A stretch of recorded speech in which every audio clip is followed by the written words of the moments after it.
Gênesis, capítulo 37. A história de José, filho de Jacó. Jacó habitou na terra de Canaã, onde o seu pai, Isaque, tinha vivido como estrangeiro. Esta, portanto, é a história da família de Jacó. Quando José, seu filho, tinha 17 anos, pastoreava os rebanhos de ovelhas e cabras com seus irmãos. Cooperava com os filhos de Bila e os filhos de Zilpa, mulheres do seu pai. Entretanto, José compartilhava com o seu pai sobre a má fama dos seus irmãos. Israel amava mais a José do que todos os outros filhos, porque ele era o filho da sua velhice, e mandou fazer-lhe uma túnica adornada. Os seus irmãos perceberam que o seu pai o amava mais do que a todos os seus outros filhos e odiaram-no. Tornaram-se tão invejosos que não conseguiam mais lhe falar de maneira amigável. Ora, José teve um sonho e o contou a seus irmãos, que passaram a nutrir ainda mais a raiva dele. José lhes havia dito: Ouve o sonho que tive. Pareceu-me que estávamos atando feixes nos campos. E eis que meu feixe se levantou e ficou em pé, e os vossos feixes o rodearam e se prostraram diante do meu feixe. Seus irmãos lhe indagaram: Queres acaso governar-nos como rei ou dominar-nos como senhor? E eles o odiaram ainda mais por causa de seus sonhos e das suas intenções. Depois, José ainda teve um outro sonho e o contou deste modo aos seus irmãos. Tive ainda outro sonho, dessa vez o sol, a lua e 11 estrelas se curvavam diante de mim. Assim que narrou o sonho a seu pai e seus irmãos, o pai repreendeu-o com essas palavras: Que sonho foi esse que tivestes? Iríamos todos então, eu, a mãe dos teus irmãos e cada um deles, prostrar-nos rosto em terra diante da tua presença? No mesmo instante, seus irmãos arderam em ciúme dele. Seu pai, contudo, passou a refletir sobre o que ouvira. José é vendido por seus irmãos. Aconteceu que os irmãos de José haviam saído, levando as ovelhas e as cabras do seu pai até os pastos que ficavam próximos da cidade de Siquém. Então Israel perguntou a José: Não apacentam teus irmãos nossos rebanhos em Siquém? Vem, vou enviar-te a eles. E ele prontamente respondeu: Eis-me aqui.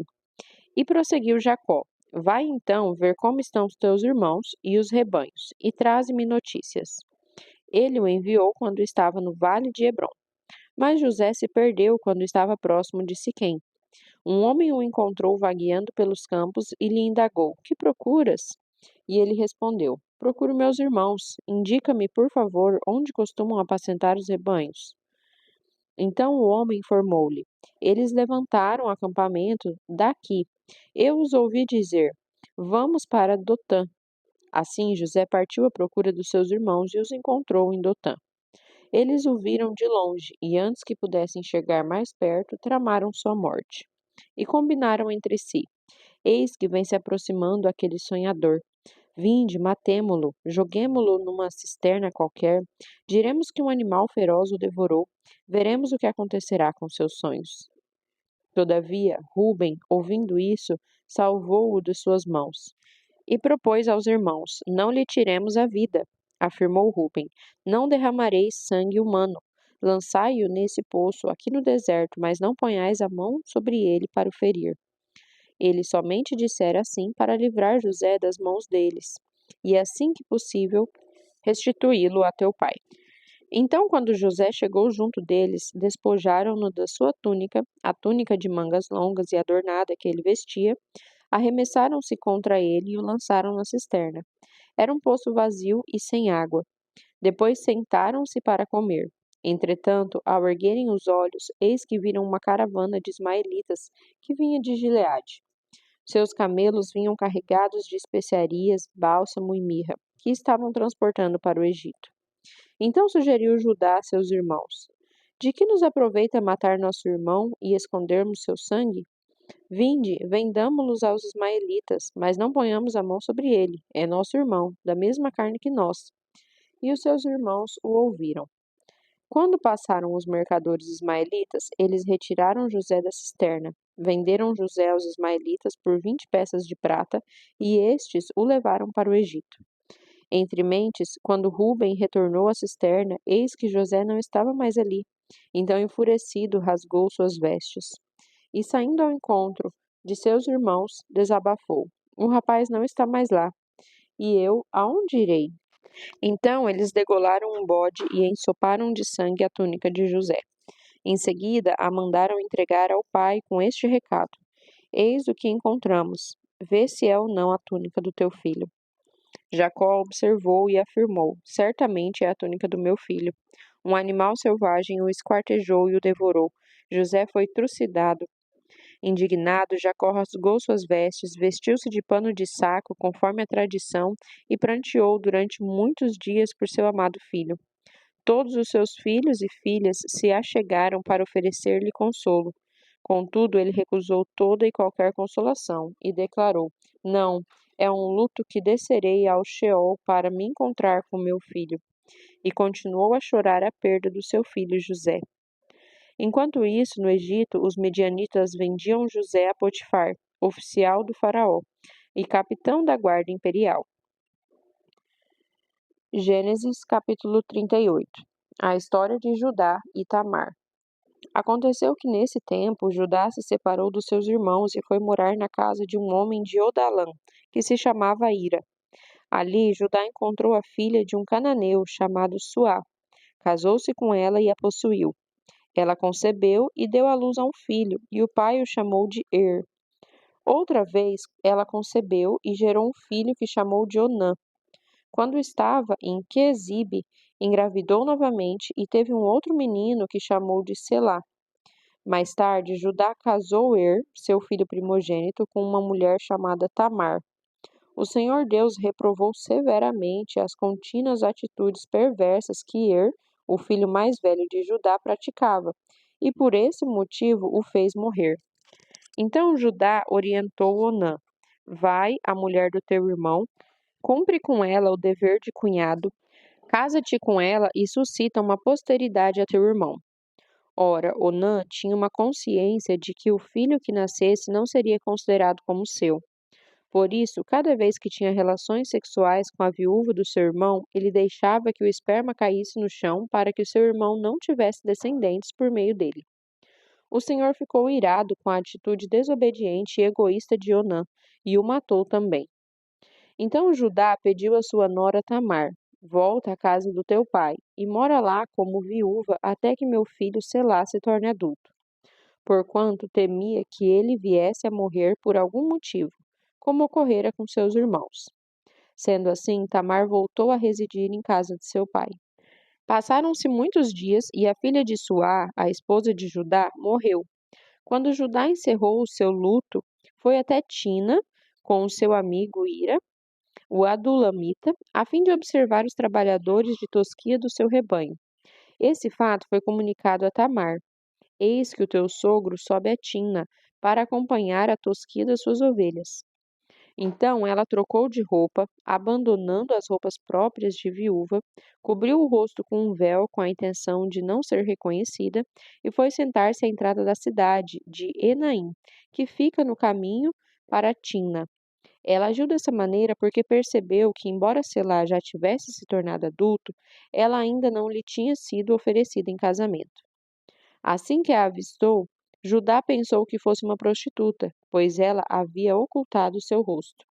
Não percebendo que se tratava da sua nora, dirigiu-se a ela, à beira da estrada, e a convidou: Vem, deixa-me possuir-te, porquanto não podia imaginar que aquela mulher fosse sua própria nora. E a mulher indagou: Que me darás para coabitares comigo? Ao que ele replicou: Eu te mandarei um cabritinho do meu rebanho.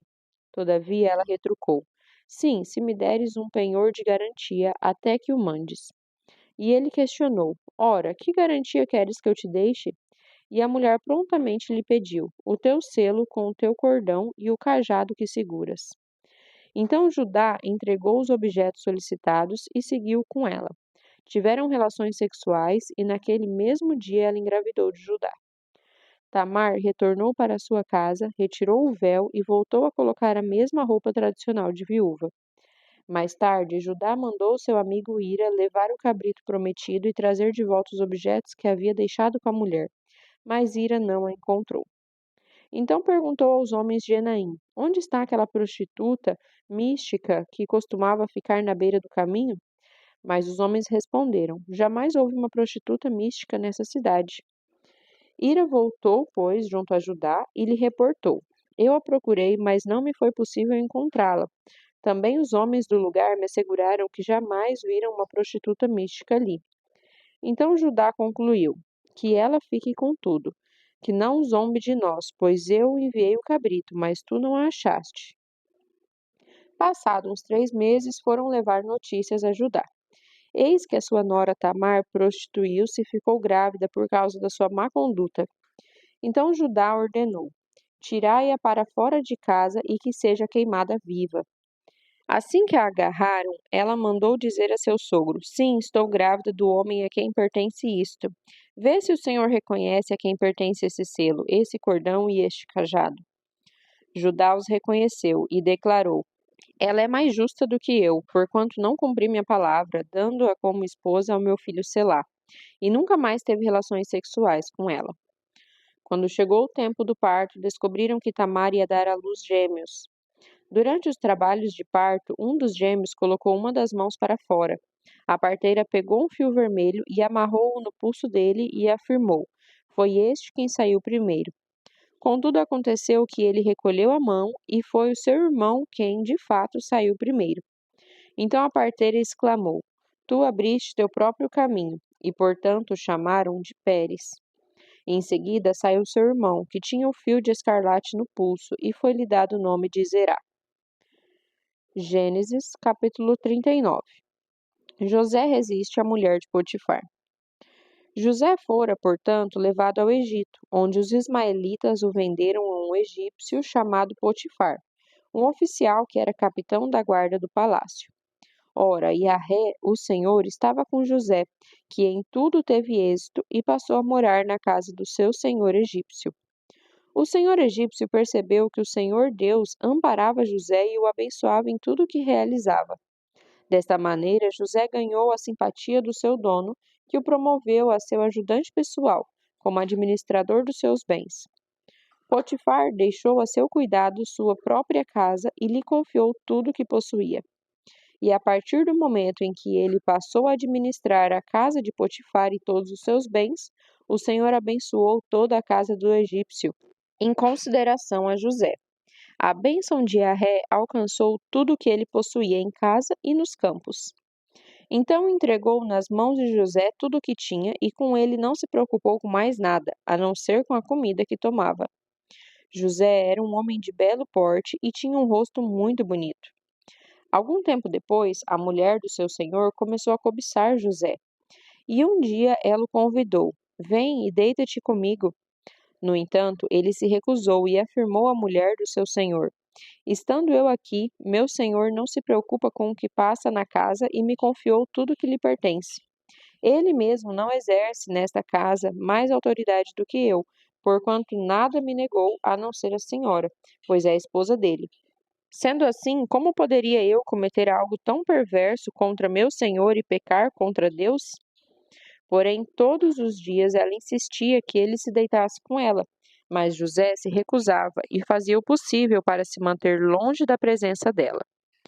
Ora, certo dia José veio à casa para fazer o seu serviço e não havia na casa nenhum dos domésticos. A mulher o agarrou pelo manto e voltou a apelar: Vem e deita-te comigo.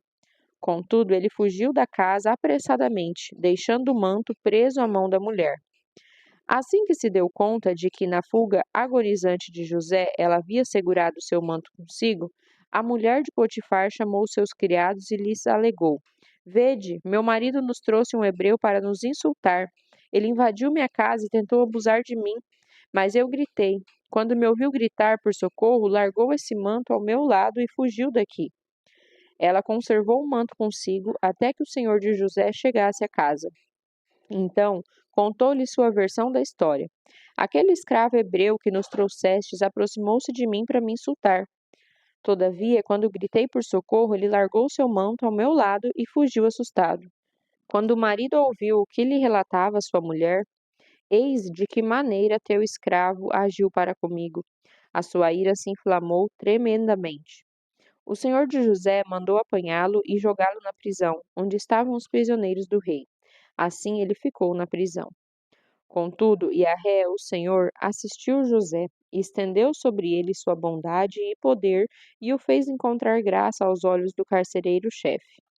Assim, o carcereiro-chefe transferiu para José toda a autoridade sobre o cárcere e sobre todos que estavam ali presos, e ele se tornou supervisor de tudo o que se passava na prisão. O carcereiro-chefe passou a não se preocupar com mais nada, pois tudo corria bem sob a administração eficaz de José.